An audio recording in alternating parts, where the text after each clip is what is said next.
PoK की सड़कों पर पाकिस्तान की मौत के लगे नारे, पाक हुकूमत के खिलाफ जंग का किया ऐलान, सेना सरकार के खिलाफ मोर्चा खोला, फाइनल अल्टीमेटम के बाद जलने लगा पाकिस्तान, पाकिस्तान की मौत बने पीओके पर स्वामी योगी अटल भविष्यवाणी। देखिए सिर्फ और सिर्फ धर्म ज्ञान पर। क्या आप पीओके की वापसी का समर्थन करते हैं? आपको लगता है कि क्या ये प्रैक्टिकल है जमीनी स्तर पे? बहुत अच्छे इसमें मेरे से ज्यादा भी बहुत ज्ञानी पुरुष हैं जो इस पर अपना पक्ष रखते हैं, पर मुझे लगता है कि डिफेंस पॉइंट ऑफ व्यू के स्ट्रेटेजिकल जो दो पास हैं, जो अगर आपको याद हो बांग्लादेश वॉर के अंदर भुट्टो आए थे और इंदिरा गांधी ने उनके साथ एग्रीमेंट किया था जी। और वो जो जमीन हमने उनको लौटा दी, वो जमीन को लेकर के आज भी विवाद हमारा है कि वो जमीन तब नहीं लौटानी थी, क्योंकि जो भी इन्फिल्ट्रेशन होता है पाकिस्तान ऑक्यूपाइड कश्मीर से, जो भी इस देश के अंदर आतंकवादी आते हैं वो उस जमीन के टुकड़े से आते हैं। वो पीक ऊंचा है, अगर वो पीक भारत के पास रह गया होता तो काफी चीजें अलग हो गई होती जी। पूरी जमीन की स्ट्रेटेजिकली मैं बता रहा हूं, पूरे जमीन की हमें जरूरत नहीं है, लेकिन उस पास की जरूरत हमें इसलिए है क्योंकि उस पास की मतलब डिसएडवांटेज भारत को मिलती है, एडवांटेज पीओके को मिलती है, अब टेररिस्ट को। तो अगर पीओके उतनी स्ट्रेटेजिकल एरिया में अंदर आ जाता है तो भी अच्छा। अगर पीओके की जनता अपने स्वेच्छा से भारत के अंदर आना चाहे, स्वागत है, लेकिन अगर वो सिर्फ हमारे लिए न्यूसेंस वैल्यू क्रिएट करने के लिए या हमारे टैक्स पेयर के पैसों पे मजे मारने के लिए आ रहे हैं तो ऐसी फफूंद हमको नहीं चाहिए।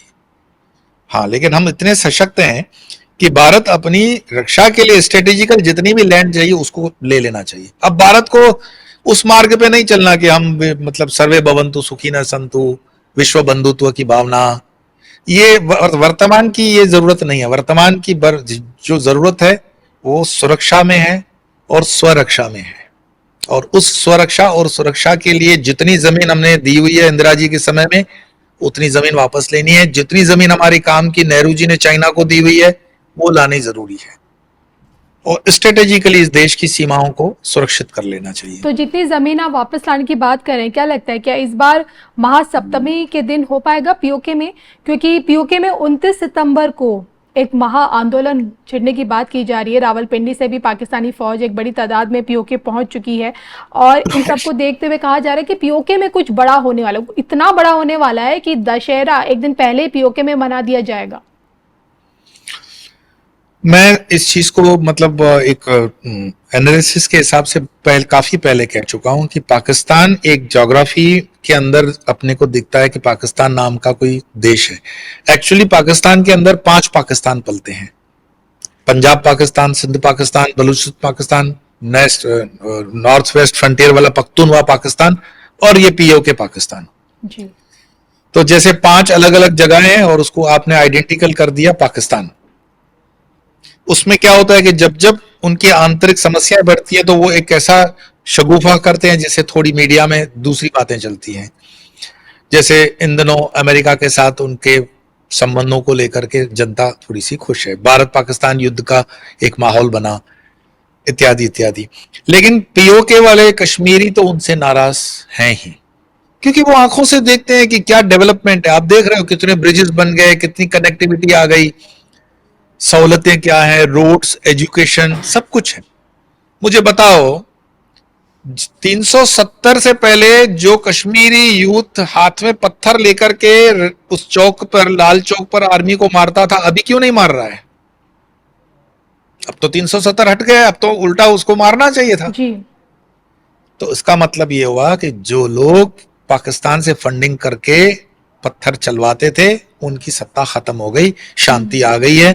धीरे धीरे आपने देखा जो रेलवे नेटवर्क चालू हुआ कश्मीर के अंदर, जितने सेब, ड्राई फ्रूट्स या जो भी फ्रूट्स, केसर वगैरह बनेगा वो देश के पूरे हिस्सों में जाएगा, मार्केट बड़ी होगी, कश्मीर के आम आदमी को पैसे हाथ में आएंगे। धनम मूलम धर्मम, सबसे पहली बड़ी बात आती है, आपके पेट में रोटी होनी चाहिए, पीने को पानी होना चाहिए, सर पर छत होनी चाहिए, रोटी कपड़ा और मकान। जहां रोटी कपड़ा और मकान आ जाता है वहां फिर आदमी ऊपर उठने की बातें सोचता है। पाकिस्तान वाले पीओके में इतनी गुर्बत है, इतनी गुर्बत है, और आए दिन पंजाब की वो जो आर्मी है उनकी, पाकिस्तानी पंजाबी आर्मी वहां शोषण कर रही है। महिलाओं को उठाना, बलात्कार करना, बलूचों को उठाना, उनके साथ अमानवीय व्यवहार करना और उनको अपनी सुविधा के लिए सिर्फ यूज कर लो। वो जो कॉरिडोर बना तो भाई उसमें मिनरल्स वगैरह के लिए या ट्रांसपोर्ट के लिए, वो जनता समझ रही है। जेनजी आंदोलन ऐसा है, जेनजी मतलब वर्ल्ड के अंदर एक चेतना आप देखो युवाओं की, इस मतलब एरिया के अंदर, पाकिस्तान जिसको उर्दू में कहता है खित्ते के अंदर, इस खित्ते के अंदर युवान इतनी पॉपुलेशन में अब सोच रहा है। तो भारत का युवान भी सोच रहा है कि ये मेरा देश है। वो आप गलत दिशा में भी जा सकते हो, सही दिशा में भी जा सकते हो। जी। नेपाल का युवान थोड़ी सी गलती की फिर सुधर गया। श्रीलंका के अंदर भी आपने देखा युवान उठा, लेकिन उसको लगा कि ये देश मेरा है, फिर से सुधर गया, श्रीलंका पटरी पे आ गया। दुनिया में एकमात्र श्रीलंका का आंदोलन है जहां पे आंदोलन होने के बाद देश वापस से लाइन पर आ रहा है धीरे धीरे। बंगाल का भी, बांग्लादेश का भी युवान रास्ते पे आया, आंदोलन किया, लेकिन एक गलत दिशा की तरफ वो दौड़ रहे हैं। तो आप देख रहे हो इकोनॉमी उसकी गिर रही है, बांग्लादेश की हालत बहुत खराब है। तो उसी तरह से पाकिस्तान के भी बागों में ये 5 पाकिस्तान छोटे छोटे मैंने जो बताया आपको, सिंध है, पंजाब है, बलूचिस्तान है, नॉर्थ वेस्ट फ्रंटियर है, पीओके है, यहाँ का युवान जानता है कि हमें अगर इससे तरक्की करनी है तो इसका मार्ग यही है कि प्रेजेंट सिस्टम से हम हटें। प्रेजेंट सिस्टम जो है वो हमें शोषण कर रही है उनका वहां पर।